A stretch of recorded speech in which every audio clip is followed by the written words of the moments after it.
Good morning, dear teachers.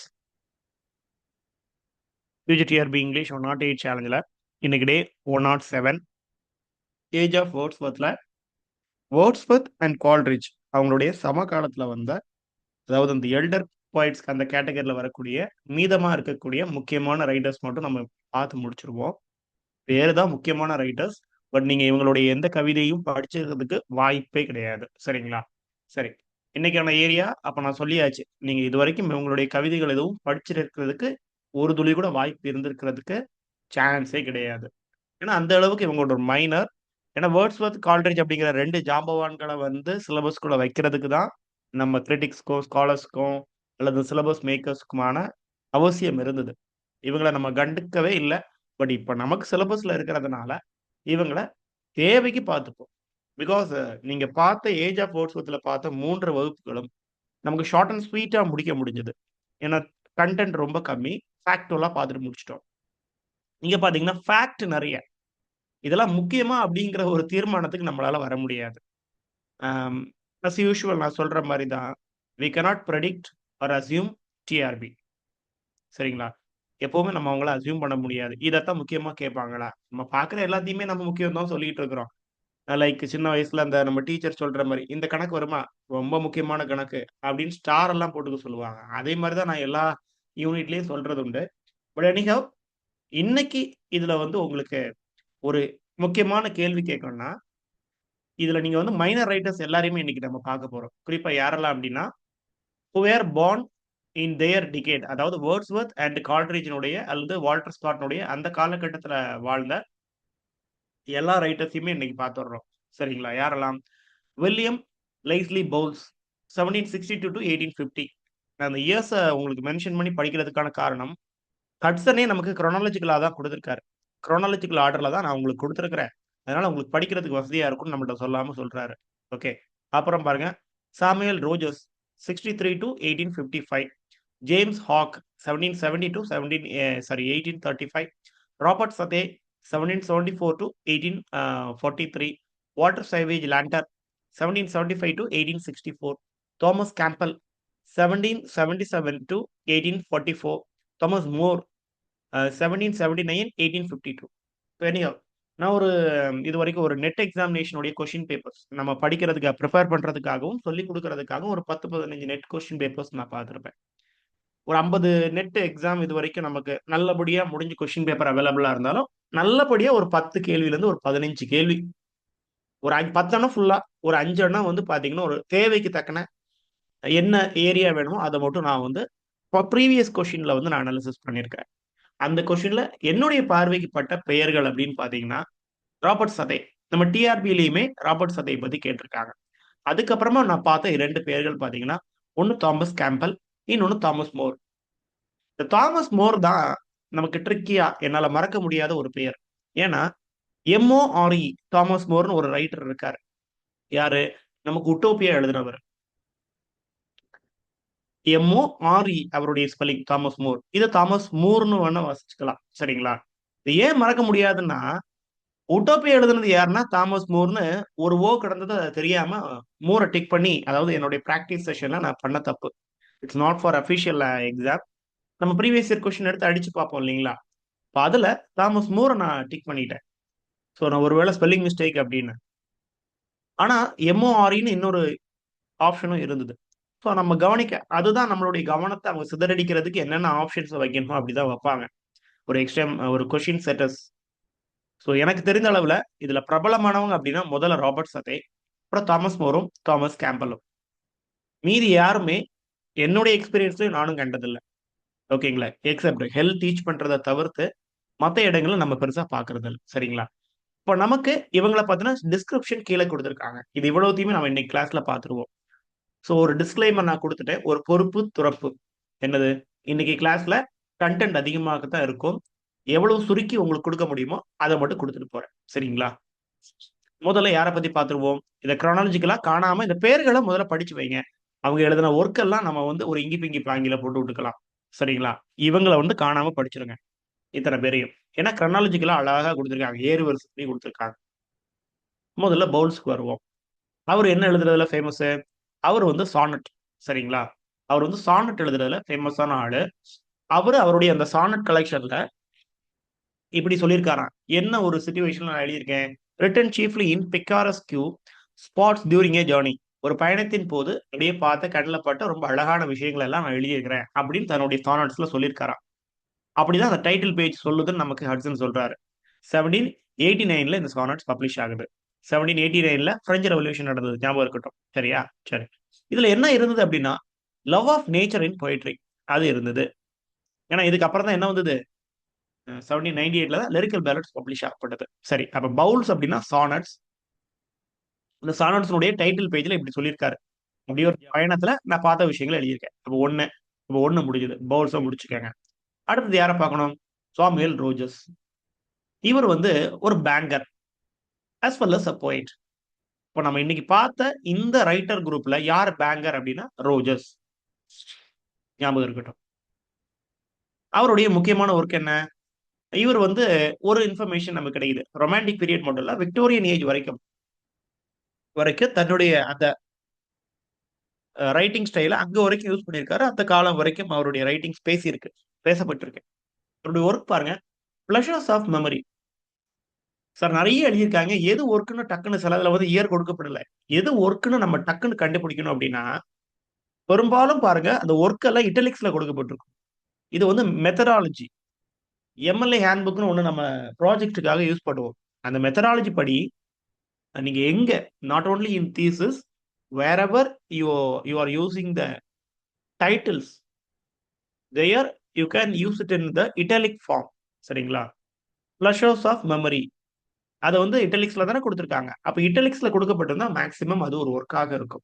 1792ல இந்த Rogers வந்து ஏன் கொஞ்சம் வித்தியாசமா தெரிகிறாரு இந்த குரூப்ல அப்படின்னா, ஒண்ணு அவர் வந்து பேங்கர், இன்னொன்னு பாத்தீங்கன்னா அகஸ்டின் ஸ்டைல ஃபாலோ பண்ணியிருப்பாரு.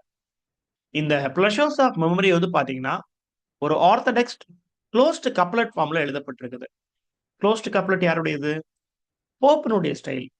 அப்ப அது ஒரு அகஸ்டின் ஸ்டைல ஃபாலோ பண்ண மாதிரி இருக்குதுங்களா? அடுத்தது இன்னொரு ஒர்க் பாருங்க, அவருடைய இன்னொரு கைட் புக், தோ his guide book poem idli. Idli அப்படிங்கிற ஒரு கவிதை இட்டலிக்ஸ்ல இருக்குதுங்களா? எஸ், இட்டலி அப்படிங்கிற கவிதை. இது பிளாங்க் வெர்ஸ்ல எழுதப்பட்டிருக்குது. இதுவுமே அகஸ்டன் ஸ்டைல் தான் நான் சொல்லுவேன். ஏன்னா மில்டனுடைய ஸ்டைல் அதுதான் பிளாங்க் வெர்ஸ். மில்டன் தன்னுடைய பாரடைஸ் கிளாஸ்ல என்ன பயன்படுத்தினாரு? பிளாங்க் வெர்ஸ் பயன்படுத்திக்கிறாரு அப்படின்னு பார்த்தோம் இல்லைங்களா? ஒரு 4-5 வகுப்புகளுக்கு முன்னாடி. எஸ். அப்ப அந்த பிளாங்க் வெர்ஸையும் ரோஜர்ஸ் பயன்படுத்தியிருக்காரு. அப்ப முழுக்க முழுக்க இவர் வந்து ரொமான்டிக் பீரியட்ல வாழ்ந்த ஒரு அகஸ்டன் ரைட்டர்னு வச்சுக்கலாம். அல்லது அந்த இதுக்கு ஒரு பாலமாக அமைந்தவர். அகஸ்டன் பீரியடுக்கும் ரொமான்டிக் பீரியடுக்கும் இந்த பிரிகாசஸ் ஆஃப் ரொமான்டிக் ரைட்டர்ஸ் அப்படின்னு பார்த்தோம் இல்லைங்களா? அது கூட இவரை வச்சுக்கலாம். யார? ரோஜர்ஸ. ஆனா அவர் வாழ்ந்த காலகட்டம் பாத்தீங்கன்னா அவங்கல இருந்து கொஞ்சம் லேட்.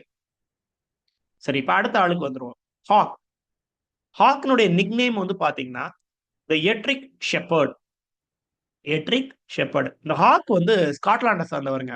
பாயிண்ட் அதை எழுதிக்கங்க. Hogg belong to Scotland. இவருடைய அந்த நட்பு வட்டாரம் எல்லாம் பாத்தீங்கன்னா எடின்பர்க்ல தான் இருக்குது. எடின்பர்க்ல இருக்கக்கூடிய இலக்கிய மனிதர்கள், இலக்கியம் எழுதக்கூடிய மனிதர்கள் தான் இவருடைய நட்பு வட்டாரம். குறிப்பா அதுக்குள்ள யார் இருக்காங்க? நம்ம வால்டர் ஸ்காட் இருக்காரு. வேவர்லி நாவல்ஸ்னுடைய ஓனர் வால்டர் ஸ்காட்டும் அதுக்குள்ள அடக்கம். அண்ட் இந்த ஹாக்னுடைய ரைட்டிங் வந்து பெரும்பாலும் ப்ரோஸ்ல தான் இருக்கும். வேர்ஸ்ல அது இருக்கிறது கம்மி. சரிங்களா? மச் இன் ப்ரோஸ், அதுக்கப்புறம் தான் வேர்ஸ். ஹட்சன் வந்து ரெண்டுமே கொடுத்துருக்காரு, ப்ரோஸ் அண்ட் வேர்ஸ் கொடுத்துருக்காரு. பட் ஹைஃபை வந்து பாத்தீங்கன்னா ப்ரோஸ்ல தான் இருக்கும் அவருடைய ரைட்டிங்ஸ் எல்லாமே, ப்ரோஸ் ஸ்டைல்ல. தென் இவர் எதுக்கு ஃபேமஸ் அப்படின்னா ஸ்காட்டிஷ்னுடைய வெர்னாகுலர் லிட்டரேச்சரை பயன்படுத்துறது, இந்த வட்டார வழக்குல அந்த அந்த கண்டென்ட் எடுத்து எழுதுறதுல இவர் ஃபேமஸ். அப்படி இவருடைய லாங்கான போயம்ஸ் அப்படின்னு பாத்தீங்கன்னா Kilmeny and Queen's Wake. Kilmeny and Queen's Wake. Robert Burns அப்படின்னு ஒரு ரைட்டர் இருந்தாருங்க. அவர் தான் ஸ்காட்லாண்டினுடைய நேஷனல் ரைட்டர் அப்படிங்கிற மாதிரி நம்ம பேசிக்கிட்டு இருந்தோம். அதாவது முன்னாடி இதெல்லாம் ரொம்ப ஏர்லியரா இந்த ரினைசன்ஸ் டைம்ல வரக்கூடிய ஒரு ரைட்டர்னு வச்சுக்கோங்களேன், ராபர்ட் பர்ன்ஸ். அதுக்கு அப்புறமாக ஸ்காட்டிஷ் பெசன்ட்ரிய நேரடியாக எடுத்து எழுதின ஒரு பெருமை வந்து இந்த ஹாக்குக்கு போய் சேரும் அப்படின்னு சொல்றாரு ஹட்சன். ஓகே, யாரு? ராபர்ட் பர்ன்ஸ்க்கு அடுத்ததா ஸ்காட்டிஷ் பெசன்ட்ரியில ஒரு டைரக்டா வந்த ஒரு ஹாக். இப்போ அடுத்தது நம்மளுடைய மெயின் ரைட்டருக்கு வரோம், ராபர்ட் சதே. ராபர்ட் சதே பிரபலம். ஏன்? வேர்ட்ஸ்வர்த்தினுடைய சமகாலத்தவர். வேர்ட்ஸ்வர்த் கூட சேர்ந்து பழகியிருக்காரு, பேசியிருக்காரு, எழுதியிருக்காரு. வேர்ட்ஸ்வர்த்துக்கு முன்னாடி அரசவை கவிஞராக இருந்தவர் சதே. அது ஞாபகம் வச்சுக்கோங்க. வேர்ட்ஸ்வர்த்துக்கு முன்னாடி அரசவை போயட் லாரேட்டா இருந்தவர் சதே. கால்ட்ரிட்ஜ் கூட நெருங்கி பழகியவர். அதனால சதே தான் இன்னைக்கு வந்து நம்ம பார்க்கறதுல மிக முக்கியமான கதாபாத்திரம் சதே தான். இவர் எந்த காலகட்டத்துல தன்னுடைய இளமை பருவம் அது இருக்குது அப்படின்னா, இவருடைய காலகட்டம் spell of the revolution. French ரெவல்யூஷனுடைய காலகட்டத்துல தான் இவர் வளர்றாரு. அதை பார்த்து வளர்ந்துடுறாரு. புரட்சிகரமான கருத்துக்களை உற்று நோக்குறாரு. அப்படி அவர் எழுதினதுதான் ஒரு எபிக், ஜோன் ஆஃப் ஆர்க். 1793 எழுதப்படுது. 1796 அது வெளிவருதுங்க. இந்த ஜோன் ஆஃப் ஆர்க் வந்து கண்டிப்பா நம்ம எல்லாரும் தெரிஞ்சு வச்சுக்கக்கூடிய, குறிப்பா பெண்கள் தெரிஞ்சு வைக்க வேண்டிய ஒரு கதாபாத்திரம். ஜோன் ஆஃப் ஆர்க் பிரான்சை சார்ந்த ஒரு பெண்மணி. இவங்கள செயின்ட் அப்படின்னு இங்கிலாந்துக்காரங்க அழைச்சாங்க. செயின்ட், SAINT, ஒரு சின்ன வயசு பெண். 100 இயர்ஸ் வார்னு ஒண்ணு நடந்தது இங்கிலாந்துக்கும் பிரான்ஸுக்கும். அதுல பிரான்ஸை தலைமை தாங்கி பிரான்ஸ் வந்து தோல்வி முகமா இருக்கும்போது அதுக்கு வெற்றியை தேடி தந்தவங்க இந்த பெண்ணு. இந்த பெண்ணு நயவஞ்சகமாக, அதாவது டைரக்டா அடிச்சு இந்த பெண்ணை தோற்கடிக்க முடியல. நயவஞ்சகமாக சிறைபிடிக்கப்பட்டு இங்கிலாந்து வசம் ஒப்படைக்கப்பட்ட, இங்கிலாந்துல வந்து உயிரோட எரிக்கப்பட்ட ஒரு பெண்மணி வந்து இந்த ஜோன் ஆஃப் ஆர்க். அவங்களை எரிச்சு கொன்ன அப்புறம் தான் இவங்களுக்கு ரியலைஸ் ஆகுது, நாம வந்து ஒரு பொம்பளை பிள்ளைய பிடிக்கிறதுக்கு ஒரு பெரிய நாடே திரண்டு அவங்களுடைய போர் வீரம் திறன் எல்லாம் பயன்படுத்தி அந்த அம்மாவை எரிச்சிருக்கிறோம். இதுக்கு படம் எல்லாம் இருக்குதுங்க. ஜோன் ஆஃப் ஆர்க்குக்கு படம் எல்லாம் இருக்குது. கண்டிப்பா if you are free apart from this examination, இந்த காம்படிஷன்ஸ், இந்த இதெல்லாம் தாண்டி நீங்க கொஞ்சம் உலகத்தை பத்தி தெரிஞ்சுக்கணும், இந்த ஜோன் ஆஃப் ஆர்க்கை படிங்க அல்லது பாருங்க. அப்படிங்கிற ஒரு ஒர்க் ஜோன் ஆஃப் ஆர்க். இது ஒரு எபிக். அடுத்தது ஒரு டிராமா. இது பாத்தீங்கன்னா வாட் டெய்லர். எப்படி ஜோன் ஆஃப் ஆர்க் வந்து பிரான்ஸுக்கு மிகப்பெரிய ஒரு காவல் தெய்வம் மாதிரி, ஒரு பெண் தெய்வம் மாதிரி, நமக்கு குல தெய்வம் மாதிரி இருக்கிறாங்களோ, அதே மாதிரி இந்த வாட் டெய்லர் இவங்க வந்து இங்கிலாந்துல இருக்கக்கூடிய ஒரு கேரக்டர். இப்போ இதுக்கு ஒரு ப்ராபிங் கொஸ்டின் கேட்கிறேன். 100 இயர்ஸ் வார்னு ஒண்ணு சொல்லியிருந்தேன். அது எந்த வருடத்துல இருந்து எந்த வருடம் வரைக்கும் நடைபெறுது? அதுக்கு ஆன்சர் கொடுங்க. ஒன்று. அடுத்தது இந்த Wat Tyler he was famous for peasants revolt. Peasants revolt, peasants புரட்சி. அது விவசாயிகளினுடைய அந்த அந்த கிராமத்தை சார்ந்த அந்த மக்களுடைய புரட்சி இது. ஏன்னா டாக்ஸ் எல்லாம் கூட்டிடுறாங்க கண்ணா பின்னான்னு. அதுக்கு எதிராக ஒரு புரட்சி நடக்குது. அதுல வந்து அந்த வாட் டெய்லர் கொல்லப்படுவார். அப்ப அந்த வாட் டெய்லருடைய அந்த பெசன்ஸ் ரிவோல்ட் எந்த வருடம் நடைபெற்றது? இதெல்லாம் ரெனேசன்ஸ்க்கு முன்னாடியே நடைபெற்ற இது இயக்கம். இது வந்து இங்கிலாந்துல நடைபெறுது. 2 கேள்வி. ஒன்னு 100 இயர்ஸ் வார் எப்பத்துல இருந்து எப்போ வரைக்கும்? பெசன்ஸ் ரிவோல்ட் எப்பத்துல இருந்து எப்போ வரைக்கும்? இது ரெண்டையும் நீங்க சொல்லணும். சரி. வாட் டெய்லர்னு ஒரு டிராமா. இந்த டைட்டில வச்சு ஒரு டிராமா போடுறாரு. இது ரெண்டும் மிகப்பெரிய ஃபேமஸ். லாங் ஒர்க்ஸ் இது ரெண்டும். சரி. அப்படியே எங்க வந்துருவோம்? இங்க அவருடைய டிஸ்கிரிப்ஷன் இருக்கு. Just read and skip. இவர் வந்து கால்ட்ரிட்ஜ் கூடயும் வேர்ட்ஸ்வொர்த் கூடயும் சமகாலத்துல வாழ்ந்தவர். ஒரே காலகட்டம். அதனால இவருடைய பாலிடிக்ஸ பத்தி நமக்கு விவரிக்கிறாங்க. He become a Tory of the Tories. டோரிஸுக்கெல்லாம் டோரியாக மாறிவிடுகிறார். சரி. இப்ப இவர் வந்து ஒரு பொலிட்டிக்கல் பார்ட்டி, இவர் ஒரு அரசியல் கட்சியை சார்ந்தவர் அப்படின்னு நமக்கு தெரிய வருது. டோரி பார்ட்டிய. இப்ப வேர்ட்ஸ்வொர்த் கால்ட்ரிட்ஜும் 2 பேருமே டோரிஸ் தாங்க. சரியா? அதாவது பெரும்பாலும் இந்த எல்டர் போயட்ஸ் வேர்ட்ஸ்வொர்த், கால்ட்ரிட்ஜ், சதே இவங்க எல்லாம் டோரிஸ சார்ந்தவங்க. இந்த யங்கர் போயட்ஸ் இருக்காருங்க பாத்தீங்களா? இவங்க எல்லாம் விக்ஸ் பார்ட்டியை சார்ந்தவங்க. விக்ஸ், அதாவது ஷெல்லி, பைரன் இவங்க எல்லாம். கீட்ஸ் வந்து பாத்தீங்கன்னா எந்த பொலிட்டிக்கல் பார்ட்டிலையும் அவரை நீங்க சேர்க்க முடியாது. ஏன்னா சின்ன வயசுல அவர் இறந்து போயிடுறாரு. அதே மாதிரி ஜேன் ஆஸ்டின், அப்புறம் வில்லியம் பிளேக் இவங்களையும் எந்த பொலிட்டிக்கல் பார்ட்டிக்குள்ளேயும் நீங்க ஃபிக்ஸ் பண்ண முடியாது. வேர்ட்ஸ்வொர்த், கால்ட்ரிட்ஜ், சதே டோரிஸ், பைரன், ஷெல்லி அவங்க வந்து விக்ஸ். தென் அப்படியே எங்க வந்துருவோம்? இவர் நிறைய பேலட்ஸ் எழுதியிருக்காருங்க. நிறைய பேலட்ஸ் எழுதியிருக்காரு. அந்த லிரிக்ஸ் பாத்தீங்கன்னா, அதுல இருக்கக்கூடிய லிரிக்ஸ் பாத்தீங்கன்னா எப்படி? After Blenheim, the Holly Tree, the Scholar. Then அவருடைய அந்த ஜோன் ஆஃப் ஆர்க்கும் வாட் டெய்லரும் ஃபுல் ஆஃப் எக்ஸ்ட்ரா வேகன்சஸ் இருக்குதா அப்படின்னு, எக்ஸ்ட்ரா வேகன்சஸ் இருக்குது அப்படின்னு ஹட்சன் நம்மள்ட்ட சொல்றாரு. Then George three, George the third அவரை வந்து புகழ்ந்து பேசணும் அப்படின்னு ஒரு யுலாஜி. யுலாஜி அப்படின்னாலே உங்க ஒருத்தங்களை வந்து அப்படி பெருமை பேசுறது. எஸ், ஜார்ஜ் தி தேர்ட் அப்படிங்கிற மன்னனை பத்தி ஒரு ஒர்க், விஷன் ஆஃப் ஜட்ஜ்மெண்ட், சதே எழுதுறாரு, ராபர்ட் சதே. விஷன் ஆஃப் ஜட்ஜ்மெண்ட் அப்படின்னு ஒரு ஒர்க் எழுதுறாரு. ஆனா இது ஃபேமஸே ஆகலைங்க. இப்படி ஒரு ஒர்க் எழுதுனது எவனுக்குமே தெரியல. அப்ப என்ன ஆகுதுன்னா, இந்த ஒர்க்குக்கு ஒரு ரிப்ளை கிடைக்குது. ரிப்ளைனா ஒரு சட்டையர். இத கிண்டல் அடிக்கக்கூடிய விதமாக பைரன் என்ன பண்றாருன்னா, ஒரு சட்டையர் எழுதுறாரு. அந்த சட்டையருடைய பேர் என்னன்னு கேட்டீங்கன்னா, the vision of judgment. Robert Southey எழுதுனது எ விஷன் ஆஃப் ஜட்ஜ்மெண்ட் நமக்கு இப்ப பார்க்கிறோம். பைரன் எழுதின ஒர்க்கினுடைய பேரை எழுதி வச்சுக்கோங்க நோட்ல. The vision. ஏக்கு பதிலா த, அவ்வளவுதான் வித்தியாசம். The vision of judgment. அதுல என்ன பண்றாரு, இந்த ஒர்க்க மாரியே எழுதி ஒரு பேரடி மாரி, ஒரு பண் மாதிரி இத கிண்டல் அடிச்சு அத எழுதுறாரு. அப்போ அந்த படிக்கக்கூடிய வாசகர்களுக்கு அப்பதான் புரியுது. ஏற்கனவே சதே எ விஷன் ஆஃப் ஜட்ஜ்மெண்ட்னு ஒண்ணு எழுதியிருக்காரு. அதுக்கு ரிப்ளை தான் பைரன் எழுதியிருக்காருன்னு.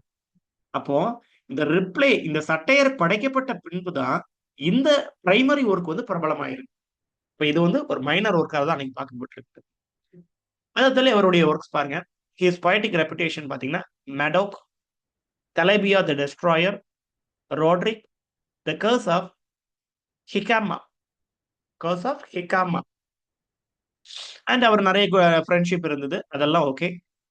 அண்ட் இதையும் அப்படியே ரீட் பண்ணி விட்டுருங்க. டிஸ்கிரிப்ஷன் ஃபேக்ட் இருந்தா நான் மேக்ஸிமம் என்ன கண்ல படக்கூடிய ஃபேக்ட்ஸ நான் வந்து உங்களுக்கு ஹைலைட் பண்ணியிருப்பேன்.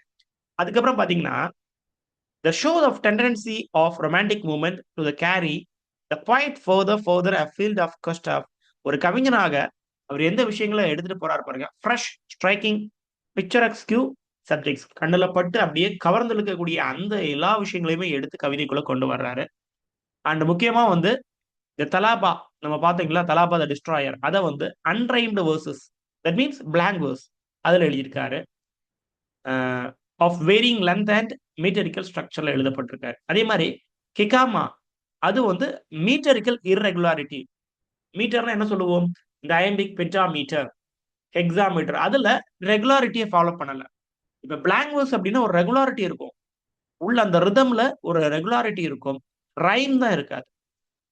அதாவது மானே தேனே பொன்மானேன்னு முடிவடையாம இருக்கும். இங்க வந்து பாத்தீங்கன்னா, அந்த உள்ள ரிதம் இருக்குது இல்லையா? அதுலயும் இர்ரெகுலாரிட்டி. ஒரு லைனு 8 அடிகள கொண்டதா இருக்கு. ஒரு லைனு 10 அடிகள கொண்டதா இருக்கு. பட் மீன்ஸ் சிலபல்ல வித்தியாசமாயிருது. சரி, அப்படியே இங்க வந்துருவோம். அடுத்தது லேண்டன். இப்போ இத முடிச்சிருக்கோம் யார? சதைய முடிச்சிருக்கோம். லேண்டன் வந்துரும். லேண்டனுடைய ஒர்க்க பொறுத்தவரைக்கும் அவருடைய அந்த ஃபர்ஸ்ட் வால்யூம் 1795ல வரத் தொடங்கி, அவர் எப்ப வரைக்கும் பப்ளிஷ் பண்ணியிருக்காரு பாருங்க அவருடைய வால்யூம்ஸ். 1863 வரைக்கும் அவருடைய வால்யூம்ஸ். அப்போ ஒரு நீண்ட பெரிய ஒரு லிட்டரரி லைஃப் இவர் வாழ்ந்திருக்காரு. லேண்டர் அப்படிங்கிறது புரியுது. இந்த லேண்டர் வந்து முழுக்க முழுக்க ஒரு கிளாசிக் ரைட்டிங்க டிபெண்ட் பண்ணி இருந்தாரு.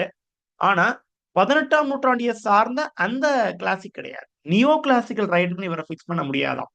ஏன்னா, he fully belongs to Greek kind. அந்த பழச தான் எழுதினாரு. இப்ப 18ஆம் நூற்றாண்டுல எழுதின அத ஃபாலோ பண்ணல. எப்படி நம்ம இவர பிக்ஸ் பண்றோம் பாருங்க. He deals with classic themes. அவருடைய ஒர்க்கான ஹெலனிக்ஸ் அப்படிங்கிறதுலயும் சரி. அதுல வந்து கிளாசிக் தீம பயன்படுத்தியிருக்காரு. கிபீர் அப்படின்னு ஒரு ஒர்க் எழுதியிருக்காரு. கிபீர். அதுல வந்து ரொமான்டிக்க ஃபாலோ பண்ணியிருக்காரு. அப்போ புதிய அந்த 18ஆம் நூற்றாண்டுல போப்போ, ஜான்சனோ பயன்படுத்தின அந்த நியோ கிளாசிக்கல பயன்படுத்தாம, உண்மையான கிளாசிக் கிரீக்க பயன்படுத்தி எழுதியிருக்காரு. அண்ட் நேச்சரையும், ரொமான்டிக்கையும் பயன்படுத்தியும் எழுதியிருக்காரு. சர் ஹென்றி டெய்லர் அப்படிங்கிற கிரிட்டிக் வந்து இவர பத்தி என்ன சொல்றாரு பாருங்க. He lived in a past world of heroic thought. Past வேர்ல்டுங்கிறது கிரீக்க குறிக்குது. ஹெரோயிக் தாட்ட அந்த ஒரு பெரிய ஒரு மாவீரத்தனம் அதெல்லாம் பத்தி எழுதுறது. Unaltered by the events of common life. இப்போ வந்து நேச்சரு, ரொமான்டிக் லைஃப்ல இப்படித்தான் எழுதணும். அதெல்லாம் அவன பாதிக்கல. அவன் பழச பத்தி தான் எழுதியிருக்கான். He passed nearly through the most eventful century of the world. உலகத்தினுடைய உயிரோட்டம் மிகுந்த, அதாவது நிறைய விஷயங்கள் ஆக்ஷன் ஃபுல்லா இருந்த ஒரு நூற்றாண்டில் இதெல்லாம் பத்தி எழுதியிருக்காரு. Without learning from experiences. இத பழக முடியுமா? முடியாது. கிரீக்ல போய் பழகவா முடியும்? முடியாது. And almost without adding to his ideas. தன்னுடைய ஐடியாஸ் எதையாவது இதுல குடுத்துருக்காரா? இல்ல. கிரீக்ல இருந்தத அப்படியே படிச்சு எழுதிக்கிறார். இப்ப கூட சமீபத்துல ஒரு ஒரு வாரத்துக்கு முன்னாடி என்ன படம் வந்தது? ஒடுசி அப்படின்னு ஒரு புதிய படம் வந்திருக்குதுங்க. ஸோ இஃப் யூ அந்த படம் பார்க்கக்கூடிய ஒரு லிட்ரேச்சர் கூட படத்த கனெக்ட் பண்றதுக்கான ஒரு சரியான சந்தர்ப்பம். ஒடிசி அப்படிங்கிறது தான் லிட்ரேச்சருடைய தொடக்கம். Eliot and Odissi. இலியட் அப்படிங்கிறது அந்த ட்ரோஜன் வார். ஒடிசி அப்படிங்கிறது வந்து பாத்தீங்கன்னா, ட்ரோஜன் வார் முடிஞ்சு ஆ தலைவர் ஊருக்கு திரும்பக்கூடிய பயணம். அந்த வீரன் ஊருக்கு திரும்புறான். அப்ப அதுல அவன் அந்த சந்திக்கக்கூடிய பிரச்சனைகள். ஏன்னா மனைவி தனியா இருக்காங்க. இத்தாக்கால. இத்தாக்கா தானே? ஐ அம் நாட் வெரி ஷூர்ங்க. சரியா? அந்த லேடி ஒத்தையில அந்த ஊர்ல இருக்குது. நெறைய பேர் அந்த லேடி ஏன்னா 10 வருஷம் ஆயிடுச்சு இது போர் முடிஞ்சு வர்றதுக்கு. அப்போ அந்த லேடி தனியா இருக்கும்போது நெறைய ஒரு டெம்ப்டேஷன்ஸ் இதெல்லாம் தாண்டி கணவனுக்காக அந்த லேடி வெயிட் பண்ணிட்டு இருக்காங்க. ட்ரோஜன் வார்க்கு போன ஒடிசி திரும்பி வர்றாரு. அடுத்த ரைட்டர் வந்து கேம்பல். இவரும் கொஞ்சம் வித்தியாசமான writer. His early work shows a little sign of rupture with the Augustan tradition. அதுலருந்து கொஞ்சம் பிளவுபட்டு போகக்கூடிய ஒரு இத நமக்கு தெரிவிக்குது. அவருடைய ஒர்க் பாருங்க. ஹிஸ் பிளஷர்ஸ் ஆஃப் ஹோப் 1799 இது ரோஜருடைய பிளஷர்ஸ் ஆஃப் மெமரிய விட பெட்டரா இருக்குது அப்படின்னு ஹட்சன் குறிப்பிடுறாரு. பிளஷர்ஸ் ஆஃப் ஹோப்பையும் பிளஷர்ஸ் ஆஃப் மெமரி 2ம் பிளஷர்ஸ் தான். 2யும் ஒப்பிட்டு பார்க்கிறாரு. அண்ட் அவருடைய இன்னொரு ஒர்க் பாருங்க தியோடோரிக். அது வந்து பாத்தீங்கன்னா க்ளோஸ்ட் கப்லெட் அதாவது அகஸ்டன் மாடலை ஃபாலோ பண்ணி அப்படி எழுதியிருக்காரு. அகஸ்டன்ல இருந்து அத பிரிஞ்சும் புதுசாவும் எழுதியிருக்காரு. அதை ஃபாலோ பண்ணி எழுதியிருக்கிறாரு. தென் இங்க வந்துருவோம். Later Campbell reflected the new poetical influences of his time. அரசியல் விஷயங்களை பிரதிபலிக்குது. இது கெட்யூட் ஆஃப் வார்மிங் கெட்யூட் ஆஃப் வார்மிங் அப்படிங்கிற ஒர்க். இது வந்து ஸ்பென்சரின் ஸ்டான்ஸால எழுதப்பட்டிருக்குது. நம்ம இப்போ அகஸ்டன்ஸ் ரைட்டிங் இப்ப நம்ம பாக்குறது ரொமான்டிக்ல அதர் ரைட்டர்ஸ் பார்த்துட்டு இருக்காங்க. ஆனா அந்த அகஸ்டன் ரைட்டர்ஸ் பார்க்கும்போது இந்த விஷயங்கள் எல்லாமே பார்த்தோம். க்ளோஸ்ட் கப்லெட், ஒரு பிளாங்க் வேர்ஸ்ல எழுதுறது, ஸ்பென்சரின் ஸ்டான்ஸால எழுதுறது, இதெல்லாமே அவங்களுடைய குணநலன்களாக இருந்தது. அண்ட் நம்ம கேம்பல் அதுக்கு ஒரு ஃபைனான எக்ஸாம்பிளுங்க. ரொமான்டிக்ல எழுதினாலும் அந்த அகஸ்டனுடைய ஃபாலோ அப் தான் வச்சிருக்கிறாரு. அவருடைய மைனர் போயம்ஸ் பாருங்க. Lochiel, lord Ullin's daughter, the last man. And he was famously இன்னைக்கு நம்ம அவரை வந்து எப்படி வச்சிருக்கிறோம் அப்படின்னா, he was famous for his war lyrics. ஓகேங்களா? எக்ஸாம்பிள் பாருங்க. You mariners of England, Hohenlinden, the battle of the Baltic இப்படிங்கிற வார் லிரிக்ஸ் மூலமாக தலைவர் வந்து நமக்கு ரொம்ப ஃபேமஸ். கேம்பல். ஏன்னா நான் 3 முக்கியமான ரைட்டர்ஸ வந்து நாம வந்து கம் அக்ராஸ் பண்ணதா சொன்னேன். ஒண்ணு சதே, இன்னொன்னு தாமஸ் மூர், இன்னொன்னு கேம்பல்ங்க. சரியா? 3வது இடத்துல நான் கேம்பல வச்சிருக்கிறேன். அடுத்தது இன்னைக்கு நம்ம பார்க்கக்கூடிய கடைசி writer Moore. Thomas Moore. Thomas Moore என்ன எழுதினார்னு சொன்னேன்? உட்டோப்பியா எழுதியிருந்தாரு. இங்க வந்து பாத்தீங்கன்னா Thomas Moore attractive to the general reader. General ரீடருக்கு ரொம்ப பிடிச்ச ஒரு ஆளு. அவருடைய ஒர்க் அப்படின்னு பாத்தீங்கன்னா லாலா ருக்கா. லாலா ருக்கா. அடுத்தது ஐரிஷ் மெலோடிஸ்.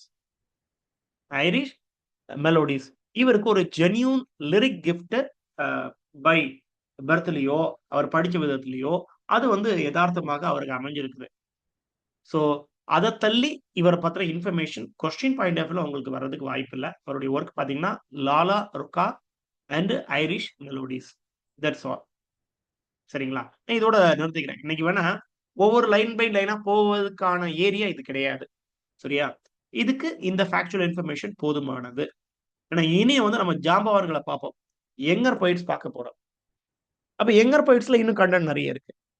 ஸோ இங்க நம்ம இந்த வகுப்பு முடிச்சுப்போம். அண்ட் இத என்ன பண்ணுங்க அப்படின்னா, ஒண்ணே ஒண்ணுதாங்க. இத கட கட கடன்னு நீங்க பக்கமா இனிமேல் நீங்க நோட்ஸ் எடுக்கும்போது என்ன பண்ணிக்கங்க, இப்ப நீங்க கிளாஸ முடிச்சிருப்பீங்க. இனி நோட்ஸ் எடுக்கும்போது என்ன பண்ணுங்க, 1, 2, 3, 4, 5, 6, 7 7 ரைட்டர்ஸ் கீழ கீழ எழுதிருங்க. அவங்களுடைய ஒர்க் ஒரு லைன்ல, அவங்களுடைய கேரக்டர் ஒரு லைன்ல. ஒரு ஆளுக்கு 2 லைன் குடுங்க போதும். நீங்க இப்ப புக்ல அண்டர்லைன் பண்ணி அப்படி எல்லாம் எடுத்து வச்சிருப்பீங்கல்ல, நோட்ஸ் எடுக்கும்போது ஒரு ஆளுக்கு 2 லைன் குடுங்க போதும். சரிங்களா? That's all. I stop here. அடுத்த வகுப்புல பார்ப்போங்க. அடுத்த வகுப்பு வந்து நமக்கு 108 என்ன நடக்குதுன்னு பார்ப்போம். ரைட்? Thank you.